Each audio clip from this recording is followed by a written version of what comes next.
Hey, what's up guys? It's Austin from Jones Bros Garage, back again today for another video. And today we're checking out this 2022 Yamaha MT07.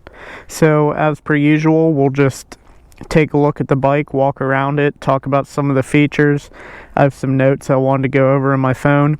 Then we'll take it out on some twisty roads, take it out on the highway, and I'll talk about what I love about this bike and why I think in 2023 this is the best bike you could buy for a new rider. This bike for 2022 had an MSRP of $7,899, which is a lot of money, but to be honest with you, this is a lot of bike. You are getting a lot for your money, and I do think that this is still a good bargain.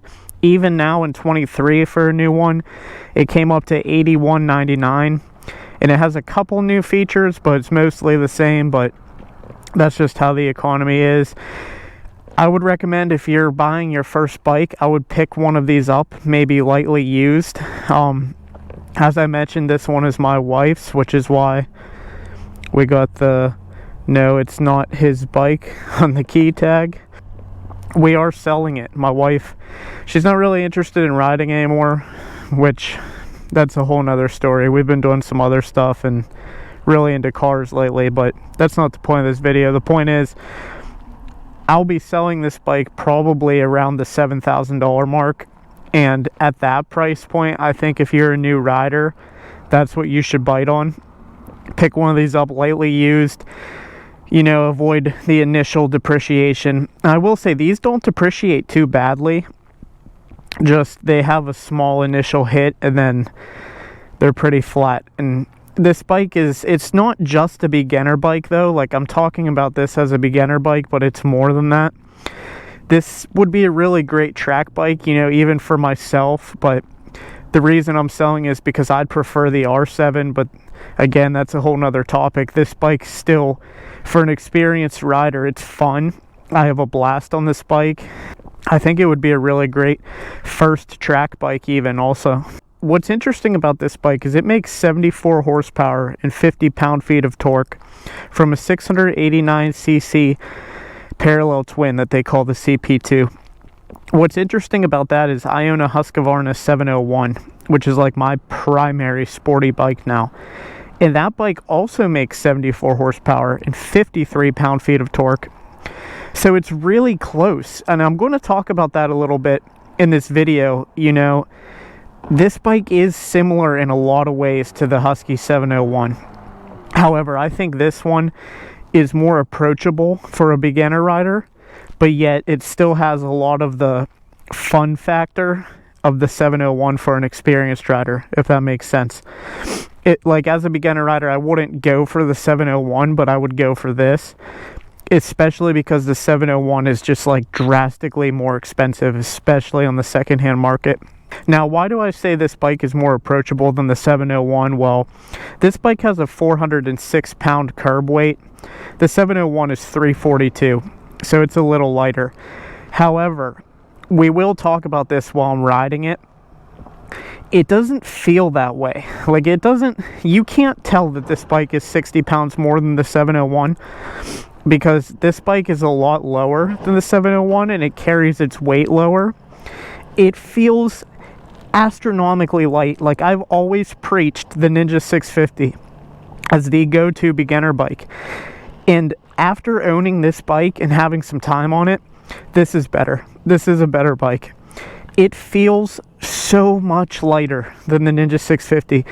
Even just like picking it up, oh my gosh, yeah, it is so light. I mean, it almost feels lighter to move around like that than the 701. But when you're riding it, the center of gravity is so low on this bike. It is so easy to get into turns. It has a good initial turn in, and it really holds a line. It has a lot of the ethos of a real sport bike, like R6 or an R1. Now, this bike has a 55.1 inch wheelbase, and it has a good amount of rake, which also adds to the sportiness and why this bike handles so sporty. It's a pretty small wheelbase. The big thing that I want to preach about a little bit about this bike that I think is so good for a beginner rider is it has a 31.7-inch seat height, which is very low. Another reason I don't think the 701 is good for beginners, but this is. And my wife, she's 5'2", so we're a shorter couple. I mean, I'm only 5'6", and my legs aren't that long. And I'll show you me getting on this bike. I can't quite flat foot both sides, but I could flat foot one side and be tippy-toed on the other, or I could have a nice firm toes on each. So the seat height of this bike is definitely a lot better for a beginner.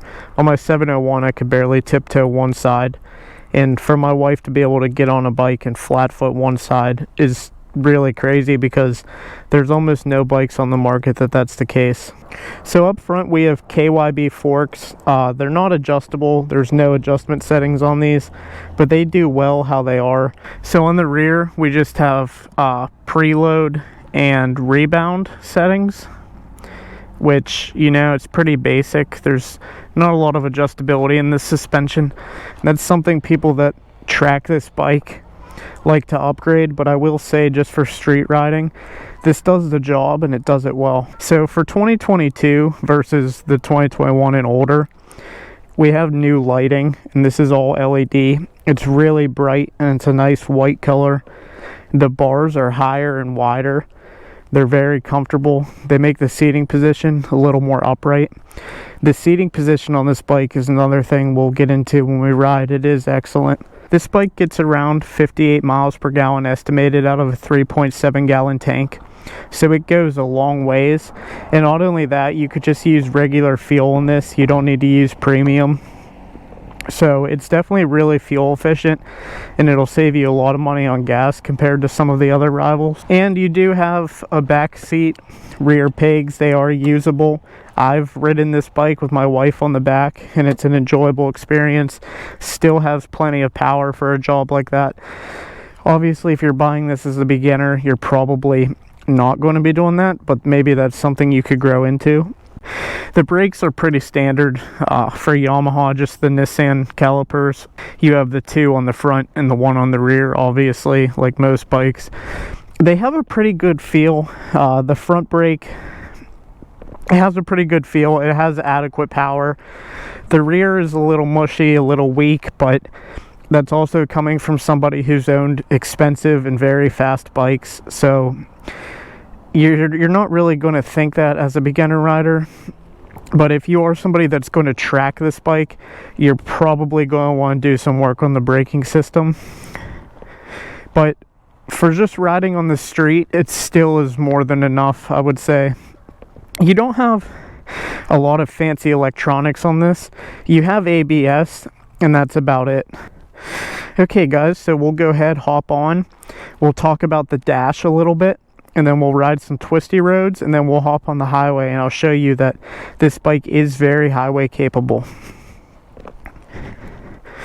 Alright, hopping on the 22 MT07. Take a look at the dash here. So what do we have? We have the speed nice and big, a big tack, a fuel gauge, which if you get into super sport bikes, this is really nice to see because it's not super common. And we have a gear indicator, which is also really nice, and I love having that on bikes. Not necessary, but it's a nice little thing, and that's about it. Just a real simple LCD dash. Now I will say the brand new ones, this is a 22, the 23s. This is the one thing I know of that's different. They have a TFT with more colors and everything, but I don't really like it, to be honest with you. I have looked at it, but I prefer this. I think this is just simple. It has everything you need laid out nicely. This is just a great dash. Better than the Ninja 650. That's one of the things that I definitely will say about this bike that I prefer. So let's go ahead and get this thing out on some twisty roads, see how she does. And I'm telling you guys, if you have some experience under your belt, you could be pretty fast on this bike. I still believe that for most people, this is the class of bike that you're going to find that you're the fastest on, because it has a lot of power, but it's very usable. We'll go ahead, third gear. We'll roll on and get to full throttle here. Woohoo! Yeah! Yeah, look at that. We're already at 85, so a little foreshadowing for the highway adventures. Yes, this bike can handle highway. If you're a beginner rider and you're worried about, oh, I don't know, the Ninja 400 might not be that good on the highway and I'm a little bit heavier. Guys, I'm a little over 200 pounds.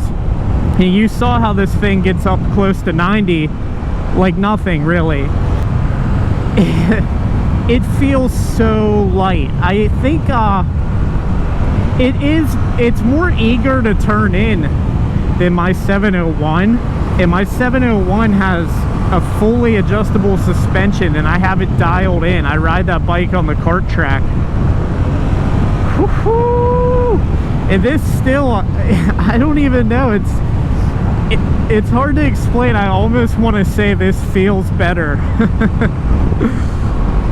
But obviously the 701 is just a whole different thing. But this feels a lot more sport bike.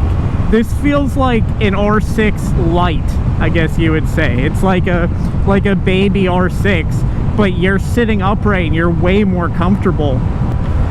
And the engine, even with the stock exhaust, it sounds good. It sounds unique. It doesn't just sound like all the other twin 650 class bikes. It does sound a little different. Ooh, get on the brakes here. And again, the brakes aren't great. Just coming into that turn, I could tell. If you're an experienced rider, they're a little bit lacking, but for a beginner rider, yeah, that's not something you're even gonna notice, because you have to be pushing the bike pretty hard before that comes into play. Just for everyday duty, these brakes are great. The seating position, better than the Ninja 650. It just is. This new 22 with the wider and higher bars, oh man, I am so comfortable on this bike.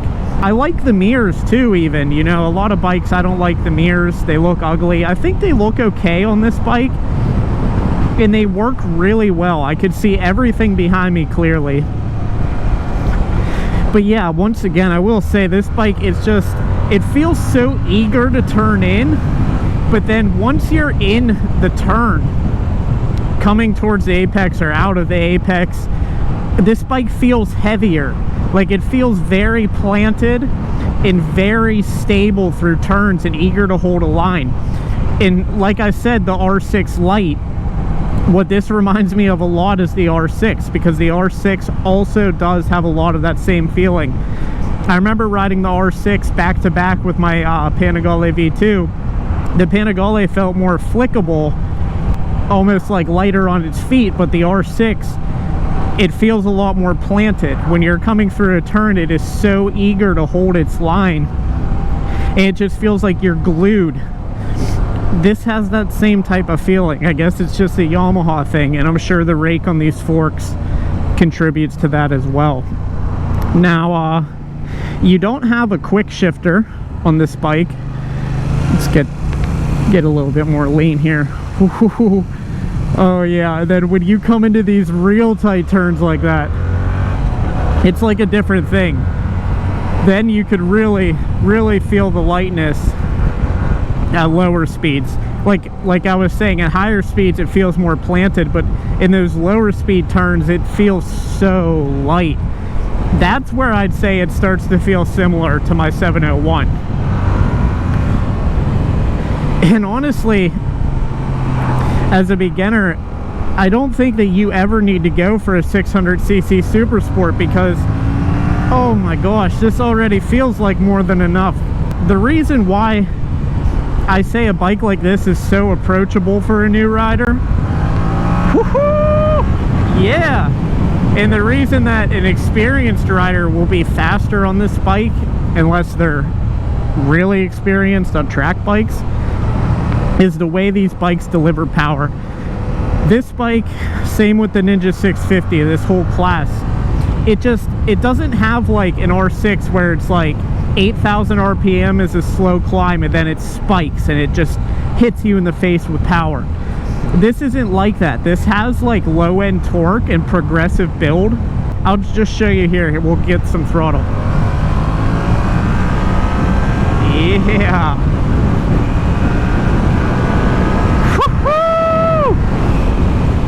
This bike is so fast. But it builds progressively. It doesn't just hit you in the face. So as a beginner rider, you're going to be okay. You're not going to really get into trouble as much as you would on a super sport. And for an experienced rider like me, this bike is so much easier to ring out on these roads than it is on a super sport bike. It is just, it's so easy to push this bike because the power, it comes on so gently. It's not abrupt, but it's strong. It has power. Now this bike, it doesn't have a quick shifter, but I don't know if you grew up riding dirt bikes or maybe you have experience on the street.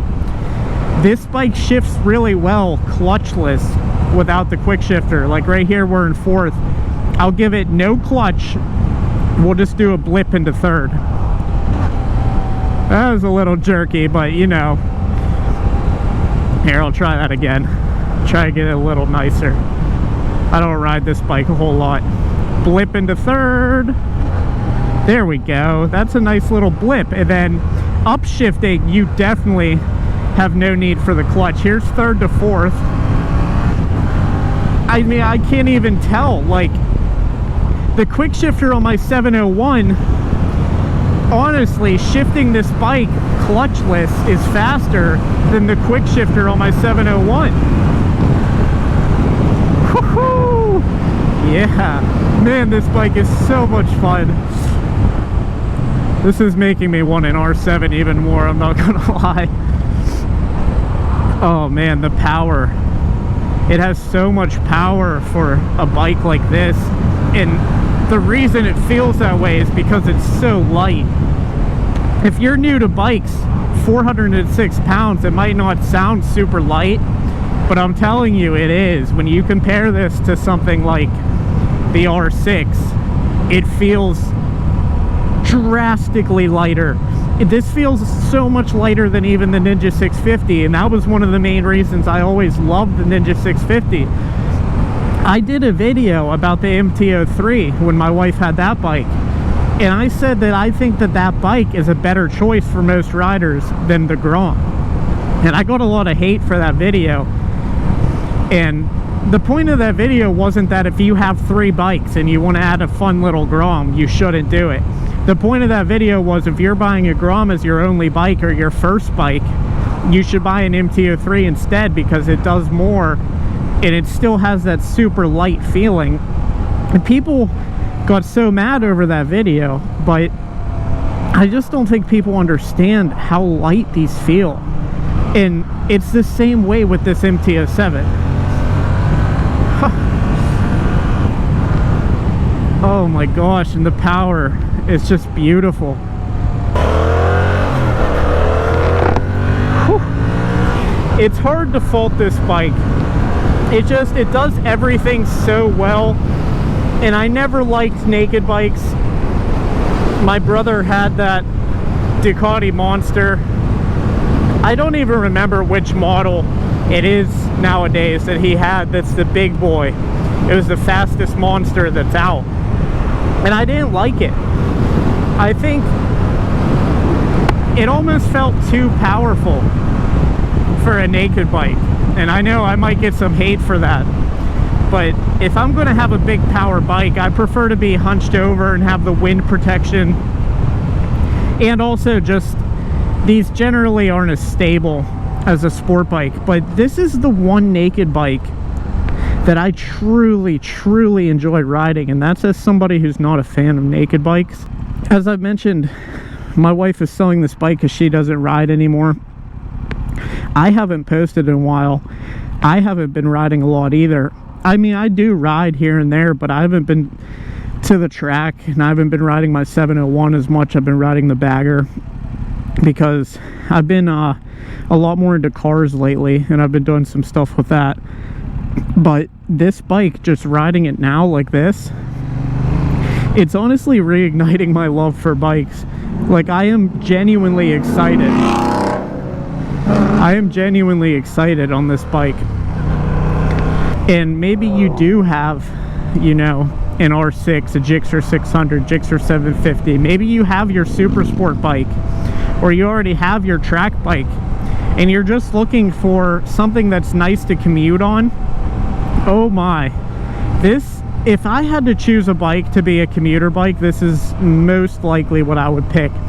There's some other good bikes out there, like perhaps the Ninja 1000 SX, or even way different price range, but like an H2 SX or something.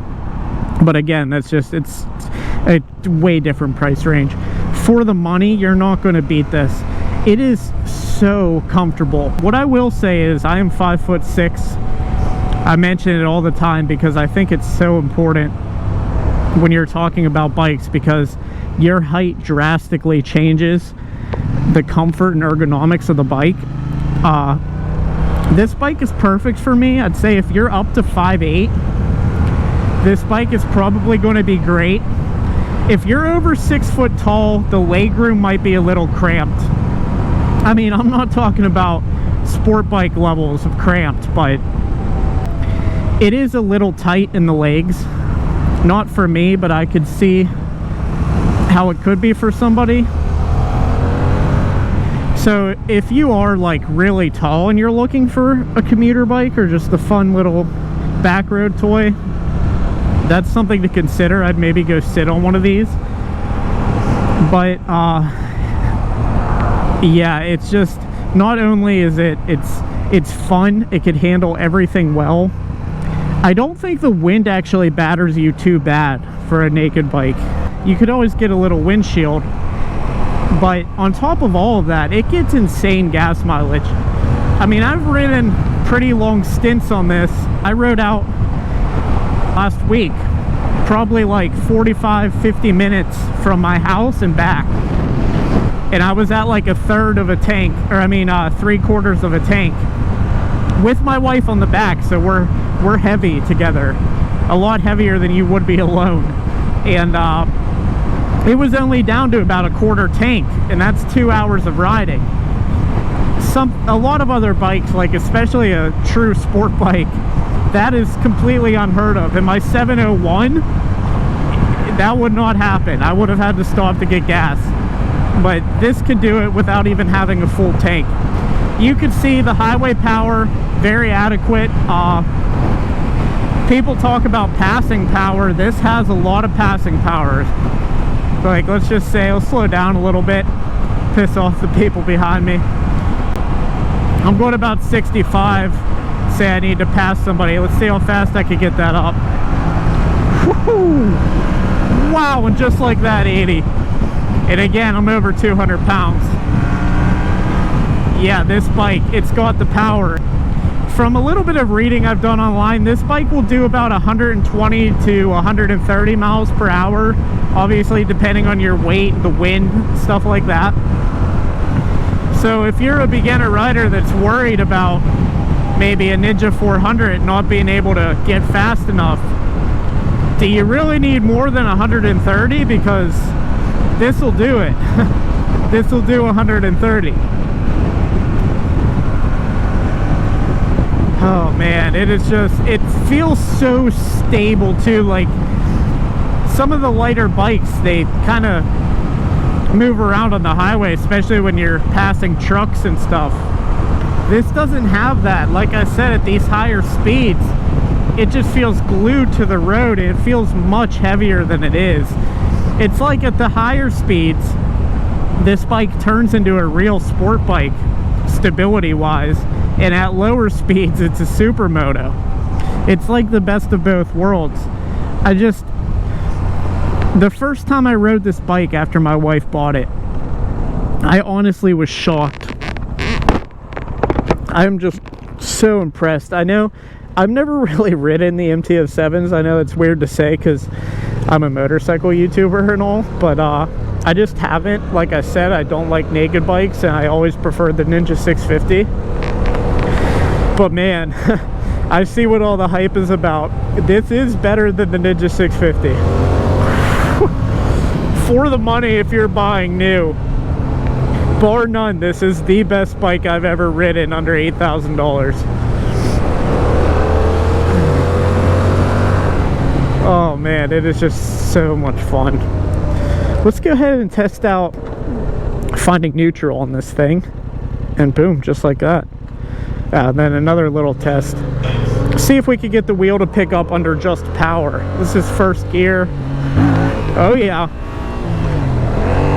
Now, I don't think it will in second unless you really yank the bars, but it'll pick the wheel up in first if you're looking for some hooligan action.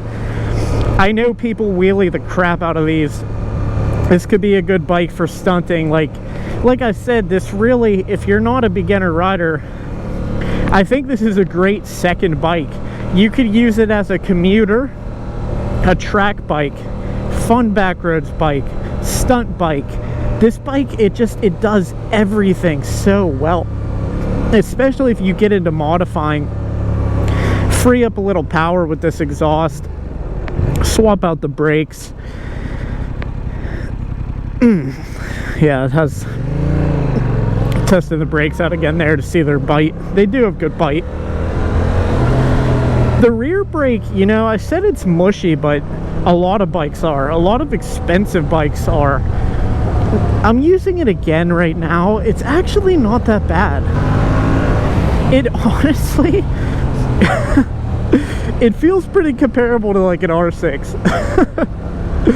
Not gonna lie, it does. It doesn't feel any worse than an R6 rear brake. And part of the reason for that is probably that this bike is lighter. I don't know the exact brake specifications. They're probably not as beefy in the rear. I know obviously the front are, but the rear is probably not quite as beefy as like an R6, but it sure feels like it could be, to be honest with you.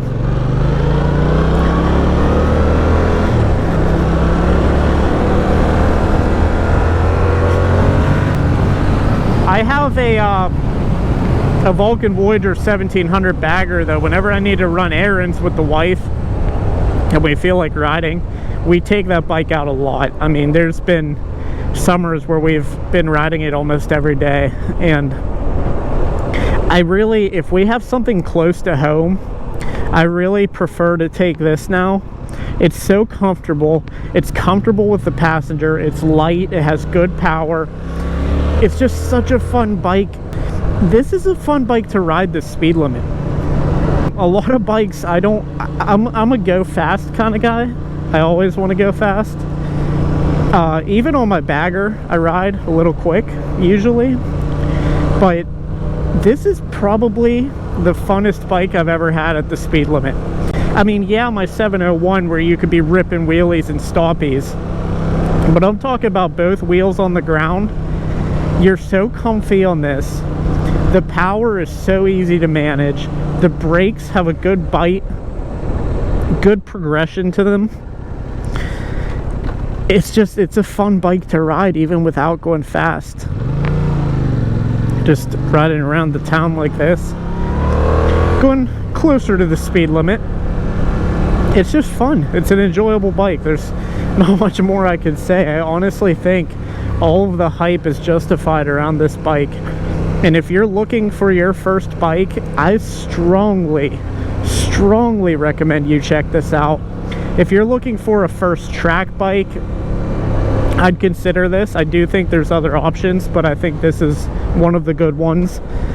A commuter bike, if you're under 6 feet tall, I would strongly consider this.